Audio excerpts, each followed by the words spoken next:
So, yeah, I mean, it all started, I'm driving my normal route. I'm taking home my kids and I'm driving down Reynolds Way. And I started to hear a plane. And I'm thinking, wow, that plane sounds very close. Like it sounds close and it sounds like it's moving fast. What's going on? There's something wrong. And so I started to look around out the corner of my windshield, and within seconds, I mean, probably 10 seconds, I see the aircraft coming in. I can tell it's a jet, and it hits some trees and catches fire and explodes, literally probably 50 feet in front of me. And I mean, my immediate reaction, I don't know what's to think, you know, for a few seconds, there's that reaction of just like, wow, did that really just happen? And you realize it did. And of course, your first priority was to stop, because I'm driving down the road where it exploded. And my first priority, of course, is my kids. I look back, ask, you know, you guys okay? And everyone kind of, yeah, what happened? And it's like, there was a plane crash, and you have to explain, you know, real quick what happened. And, you know, they all said they're okay. So I immediately went on to trying to contact our office and try to get fire and any response we can, as we're looking at a huge ball of fire in front of our bus. So, I mean, the response, and of course we backed up immediately to get away from the fireball. So we were a safe distance away with the kids. And I called into our office and they answered, and we tried to discuss where everything was happening and got on the radio and tried to get fire and anyone we could there. And we're looking forward, and neighbors and residents of the neighborhood are starting to come out of the houses, because obviously this happened right in front of me. And the residents are starting to come out of houses and are like, what happened? What happened? I'm, you know, trying to explain it was a jet. It hit the trees. You know, obviously this fire, it exploded. But, and all the golfers are starting to come off the golf course, and we're looking around to make sure there's no one hurt, or, you know, it didn't hit any houses. Luckily, it didn't hit the bus. We didn't get any shrapnel. We were totally on the correct side. We were so lucky. Yeah, and I mean, that's that video you see from that camera, and you know, you see the plane come in and this ball of fire, and seconds before that, your bus goes by. I mean, Yeah. it was that close. Yeah, and in that video where the fireball happened was in the center of the roadway. And that road turns after the bus goes behind the tree or the bush that's there in the corner. The road turns down towards the fireball. So I was headed right for it, and just, it was unbelievable. But, you know, we did what we had to do. I tried to stay calm, keep my kids calm, like make sure they were okay, and explain to them what was going on so they weren't worried. And of course, nowadays kids all have phones, so they're all calling their parents to tell them it happened. And I'm just trying to explain to them what to say, you know, so they're not scaring their parents. And as soon as we figured out that there was nothing we could do to help and that fire started arriving, we had to get the bus out of the way so that fire could respond. So we ended up backing way up the street to get out of the way, and, you know, explaining to fire department and everyone what was going on, what happened, so that they had some clue of what they were going into. Wow. I mean, you know, you were talking about how you're hearing this plane coming real close and low, and obviously something was wrong. I mean, for you to react the way you did, it's obviously goes back to your years of experience doing this, but you know, slamming on the brakes and checking to make sure the kids are okay. I mean, that's just part of your training, but also just goes to show how calm and cool and collected you were during the situation. Yeah, I mean, there wasn't even time, or, you know, I guess time's not the word for it, but there wasn't time to be emotional and react other than the way we're trained. Us as school bus drivers, I mean, we have to take care of our students. We have to take care of our surroundings, our community, everyone there. It's much more important than freaking out and being just, you know, oh my gosh, what just happened? You really are trained to react and need to tell people, you know, take control of the situation so it doesn't make it worse for everyone in your vehicle and around. You don't want to trigger them or get them super excited or freaking out. Absolutely. Yeah. And for you to be the one that really witnessed it, you can kind of control what you're saying to those kids and de-escalate the situation. I mean, obviously you have to say a plane crash because clearly an explosion just happened and that doesn't just happen all over the place. But I'm just really impressed by, your demeanor and how you're able to respond the way you did. And then, being first on the scene to witness that, I mean, that's got to just be a lot to take in at once. It really was. And, that's part of the reason I was so calm, is because I was processing what went on and trying to relay it, because I knew that everyone else didn't even see what I saw.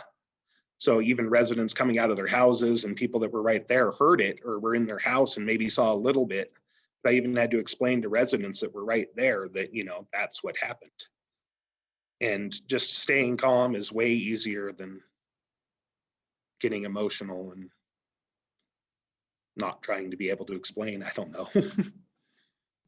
Yeah, and I mean, I'm sure you probably watched that video that I'm talking about, the Nest camera showing the plane crashing and your bus going by.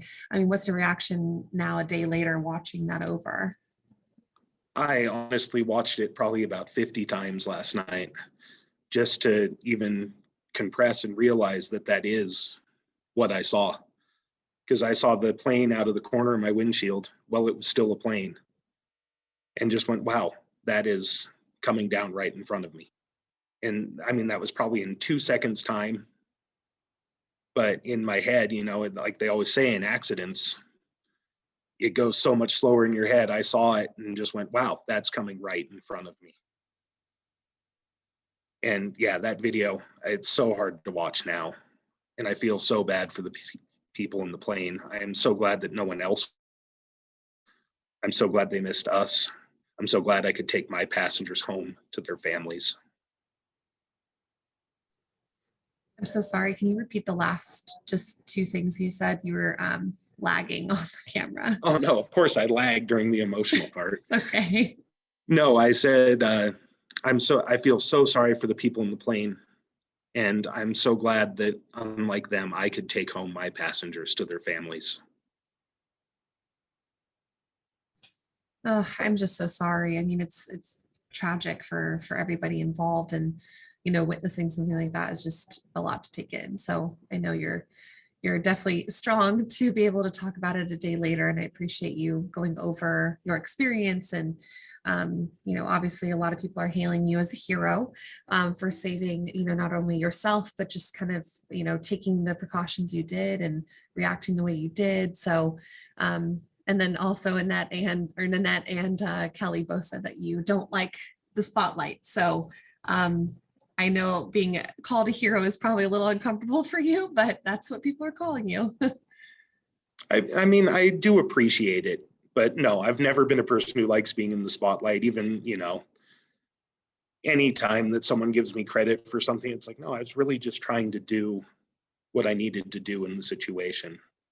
And, any awards, anything, I always try to play it down, because I really don't like to be in the spotlight as a hero or any, even the best at anything. I think anyone can do it, and that's what we're trained to do. But, school bus drivers as a whole are a great group of people. I think any bus driver would have reacted in an appropriate manner and in a heroic manner.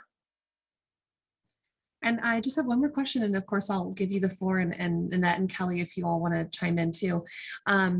Just really quick, what did you do immediately after the crash and explosion? Were you able to get out of the bus to respond, or did you just stay with the children and kind of stay in the bus? Well, immediately as it happened, I stopped, checked on my students, and then backed my bus away from the fire so that my students were in a safe location. I made sure they were okay. I made sure they stayed on the bus, and I did get off the bus. I did have an aide for the program I was driving. So I had two aides, sorry. And I had older people on the bus, so I could leave the students in their hands, and they were amazing. And I got off to look at the wreckage, or the fireball at the time, to see if there was anything I could do there to help. And there was, as soon as the fire came down enough that you could see what was left of the plane, You knew there was nothing you could do there. So we immediately went to talking to neighbors, and there was some golfers that had come off the golf course, and they started to go knock on doors to make sure people were out of the houses nearby. And we were just coordinating and trying to talk about what was going on and what we needed to do to get the area clear, secure, safe for our community, you know. And then I jumped on the radio and was trying to get 911 there, get the fire out, and anything we could to save the neighborhood.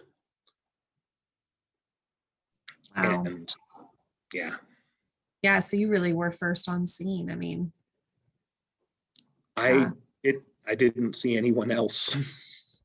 The next person out was the person whose house it was right next to. right. Wow. Yeah, I mean, there's other people who saw it go down, but from the farther, distance away.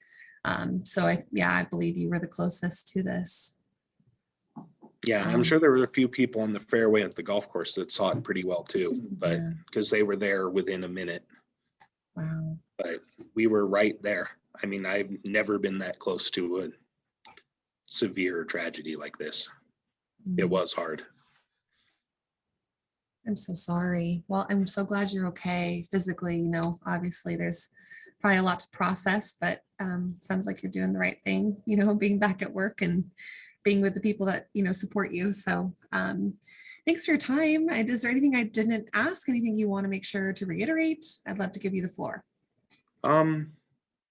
No, not really. Just that our students were amazing, and they were really calm and collect. And I'm sure they were just playing off me. I was really trying to keep them calm, talk to them, make sure they knew kind of what was going on, what we were doing through the whole situation, just so they weren't unsure. Give them some security of just, I've got you. You're safe. Let's get you home.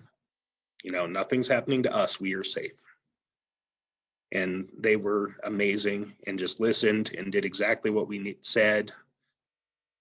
And they were, I'm really glad I had them. They were awesome. And we talked about it the whole way home. We got them home to their parents. Our priority was to get them home to their family so they could talk it out and do whatever they needed to do with people they were comfortable with. And I'm glad that all of them were comfortable with me.